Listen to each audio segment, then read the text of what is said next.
This next sample for hems is called the hand blind hem.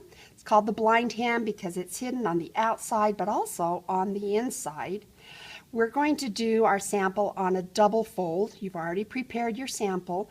The double fold is nice if it's not too thick of fabric because it finishes off those raw edges. Now the sample that you have in your packet shows the sample being done on a single fold. They have finished the raw edges with pinking and stitching, and that's fine, but we're going to do it with a double fold, so it'll be a little bit different.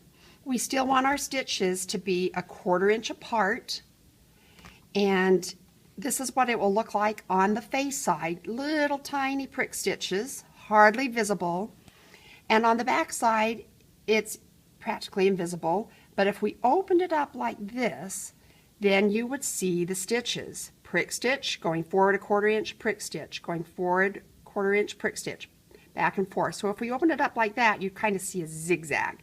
So it is different from the slip stitch. So to get started, take your needle, thread it, but we'll do a single thread. Wrap your thread around your index finger, roll your thumb to get the thread tail to go in the loop to make your tail, and then cut off the tail.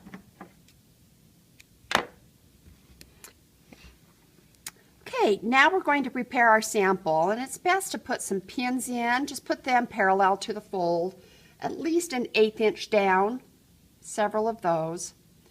And that's because we're now going to flip it back to reveal about 1/8 inch lip. Okay, now we want the fold fabric up and the face fabric down. I'm right-handed, so I'm going to be going right to left. If you're left-handed, you may be more comfortable going the other way.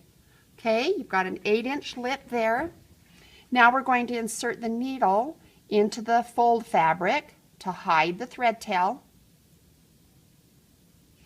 And then do a little prick stitch right there just to help anchor the thread and the knot. Make a loop, put the needle through the loop. Okay, that's the only stitch you're going to do along the edge. All your stitching now is going to be down here. Okay? We'll first prick stitch into the fold fabric. Now when you do that, I want you to go through both layers. It can be a little bigger prick stitch. And I use the pad of my finger to just feel the tip of the needle, and then you can come back. So that's a bigger bite, but that's okay. That's on the inside. Then you'll come forward 1/4 inch for the prick stitch in the face fabric. Yes, it's got a little fold right now, but that's temporary. Just pick up a few threads. Now go forward 1/4 inch back to the fold fabric. Don't go clear up here. You've got to stay close to the fold of that face fabric. Make sure you go through both layers. You should feel the needle barely prick you on the pad of your finger.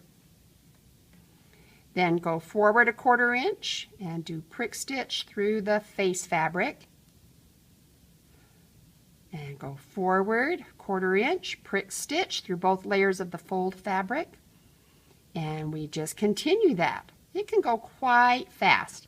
Don't have your stitches too far apart, or that can weaken it because something could catch on that. This pin's in the way, so I'm going to take that out. You're prick stitching, so I just did the fold fabric. Now I go forward 1/4 inch in the face fabric. Now 1/4 inch forward, prick stitch through both layers of the fold. Okay, let's go ahead and end here.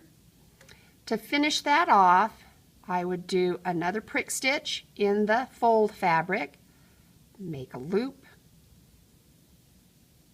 single knot, do it once more, needle through the loop, and then I will hide the needle in between the two layers here in the fold. Come forward, pull on that to pucker your fabric, and snip that, and then your thread tail is hidden in the fold. So this is what your blind stitch looks like on the inside, and this is what it should look like on the outside. Your stitches will be about 1/2 inch apart because the 1/4 inch stitch will be on the fold fabric.